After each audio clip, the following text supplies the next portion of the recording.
So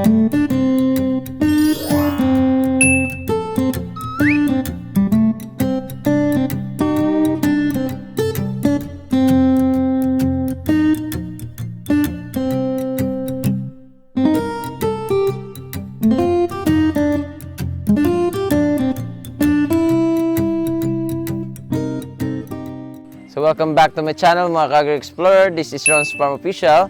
At kung di ka pa po nakaka-subscribe sa aking channel, is please hit the subscribe button para sabay-sabay po tayong mag-learn at mag-earn. So yung araw po na to mga Ka-Agri Explorer is mag-update po tayo sa ating mga itik. Kung ano na po ang kanilang kalagayan, kung malapit na po ba silang mangitlog. Kasi may mga napapansin na po kaming mga sinyales na malapit na po talaga silang mangitlog. So mga Ka-Agri Explorer, tara! Tingnan po natin yung mga sinyales na nakita po namin na posible na silang mangitlog. Tara, pasok po tayo sa ating itikan.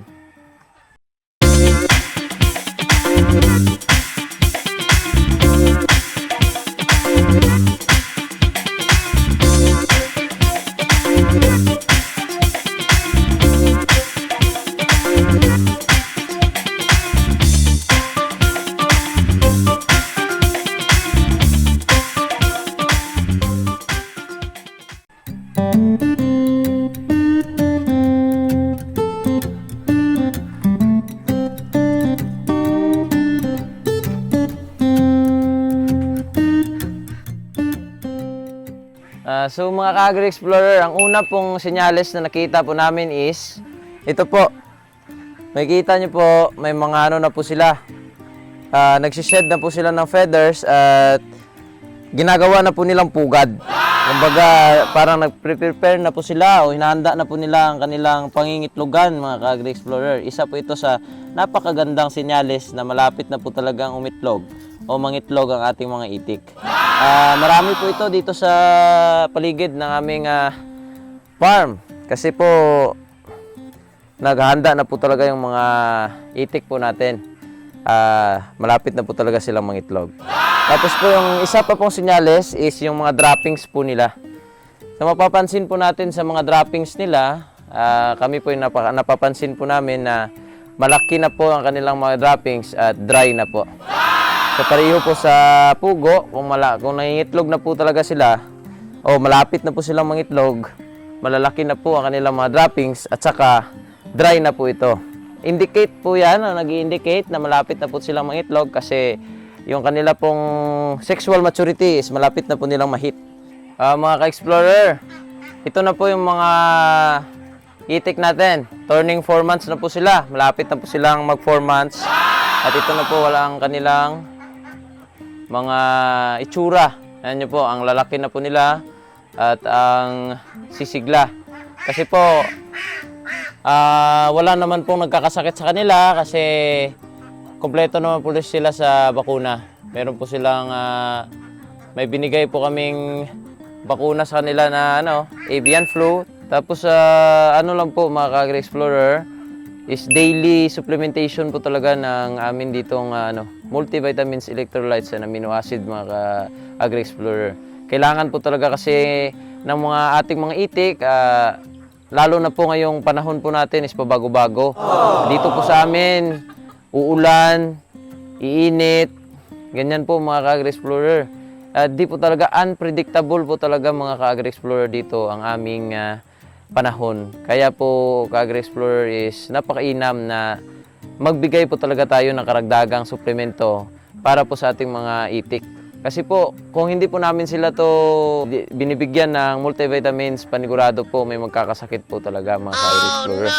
Kagaya rin po sa puguan namin, daily supplementation po talaga ng multivitamins, electrolytes, and amino acid mga Ka-Agri Explorer.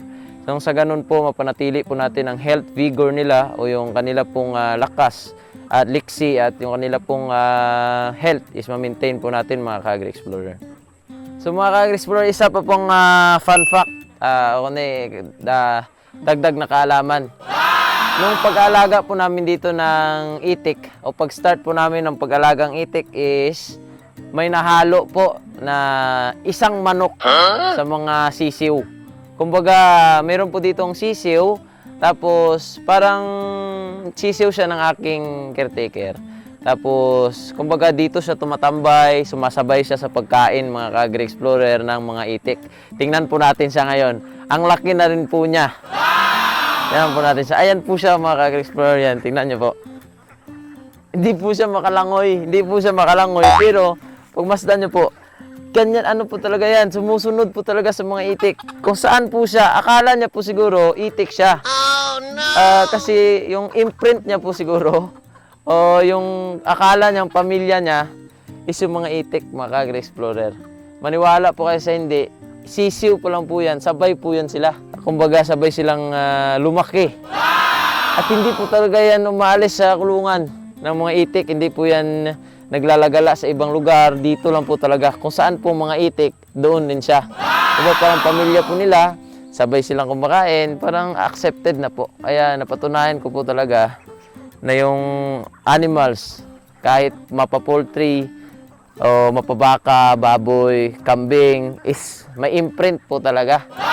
Kumbaga, kung sino po talaga yung nakamulatan nila, doon po talaga sila susunod. Isa na po yung kumbaga proof, yung manok na yun namin dito mga ka-Agri Explorer. So napakaganda po, no? Sobrang saya. Masaya po talaga ang mag-farm. Kasi full of surprises po talaga ang farming life, mga ka-Agri Explorer. So, sabayan niyo po kami at sana mag-enjoy po kayo dito sa aming munting channel na to, mga ka-Agri Explorer. Yan na po mga ka-Agri Explorer. So, kung sino po yung mga may karagdagan pong kaalaman patungkol po sa itik, is open po kami sa suggestion, mga ka-Agri Explorer. Pero so far, so good naman po ang pag-aalaga namin. Kita nyo naman po, ang sisigla naman po nila. At mga ano po sila, active. Nagpo-forage po sila ng mga kinakain o mga suso, ng mga maliliit pong mga isda. Ay mayaman po talaga itong lugar na to sa mga maliliit na isda.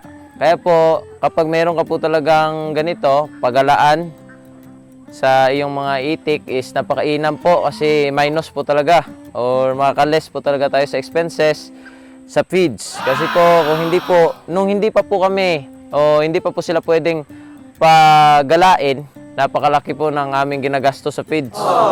Ilan pong kilo kada araw. Maliit pa po sila noon. Pero ngayon pong yan nga po, marami pong mga suso, mga maliit na isda silang nakakain is nag-less po talaga kami ng bigay ng feeds at hindi na po nila naubos yung mga feeds na binibigay namin. Unlike po dati na lagi po silang gutom, laging uhaw, constant po kaming nagbibigay sa kanila ng supplements ng vitamins para po maiwasan po talaga yung mortality na tinatawag. Pero so far po, sa pag-aalaga namin ng 200 heads, hindi po talaga lumagpas ng 5% ang aming mortality rate kasi ang natira po dito na aming mga alaga is 115 pa po yung natira. Ilan lang po talaga yung namatay. Kasi hindi po talaga maganda yung pag-aalaga kung lumagpas po sa 10% yung mortality rate mo o yung mamamatay po. Pero so far po, so good talaga. Wala po talaga namatay halos, tapos maliliksi po sila. So dako naman po tayo mga ka-Agri Explorer sa feeds o sa alternative feeds na tinatawag nila. Meron po kasing nag-comment sa isa kong vlogs na sabi niya, ipa-flash ko na lang po dito sa screen yung kanyang name. Sabi niya po, hindi po ba namin na consider yung BSF or Black Soldier Fly na tinatawag mga ka-Agri Explorer. Ang Black Soldier Fly po is napakagandang i-cultivate. High in protein, high in vitamin B6, B12 at mga iba pa pong mga bitamina. Pero dito kasi po sa amin, na-consider ko na rin po yung Black Soldier Fly. Pero hindi ko pa po na-apply. Marunong naman po at may kaalaman na po kami, naman ako dyan. Pero hindi ko pa po ma-apply sa ngayon. Pero sa future po o sa susunod na mga araw, sisikapin ko po yung may apply o makakultivate tayo niyan mga ka-Agri Explorer at sabayan niyo po ako kasi sabay-sabay po tayong matututo. At meron na rin po kaming project na mama doon sa kabila pong farm kasi dito po sa itong farm po ng itikan ko is hindi po dito pwedeng makakultivate ng azolla or water fern na azolla ang tinatawag. Kasi po, binabaha po ito. Kita nyo naman po, di ba? Bahain po itong lugar. Kaya once po na bumagyo o umulan na malakas, wala po talagang ligtas kung dito ka mag-aalaga ng azola. Ma-wash out po talaga lahat. So, minabuti po namin ni Mama na doon na lang po sa kabilang farm kasi patag po doon at mataas ang lugar. Hindi po doon babahain at malilim po yung lugar na yon. Hindi po siya full sunlight, hindi siya exposed ng whole day sa sunlight kaya napakainam po yung pagtaniman o pagkultibatean ng water fern na azola. So i-update ko rin po kayo doon mga ka-agri-explorer. Sabayan nyo po talaga kami kasi lahat po sa papagawa ng permanent na pond, lahat po yan sa amin po na mixture na gagamitin o amin pong tinatawag na pataba na gagamitin sa aming azola. Lahat po yan ilalahad po natin o ituturo ko po sa inyo. At yun lamang po sa ngayon, ang update dito sa aming itikan. Kung umitlog na po sila o kung anong mga development po mga ka-agri-explorer, asahan nyo po na i-update ko po talaga kayo. So, iabangan nyo po ang aking susunod pang vlogs tungkol po sa itik kasi sigurado pong may matututunan at may mapupulot po kayong aral dito po sa aming pag-iitikan. At in the near future po mga ka-agri-explorer is ipaparamihin talaga natin, i-expand po natin itong aming itikan para po sa ganon. Kung kayo naman po ay makuha po ng puhunan at lugar na pag-aalagaan ng mga itik is meron na po kayong basihan mga ka-agri-explorer. So maraming salamat po sa mga komento na ninyo sa aking mga vlogs at sana is kung may mga karagdagan po kayong kaalaman is may share nyo po sa amin mga ka-agri-explorer. So yun lamang po. Again, this is Ron Farm Official. Yun lamang po mga ka-agri-explorer.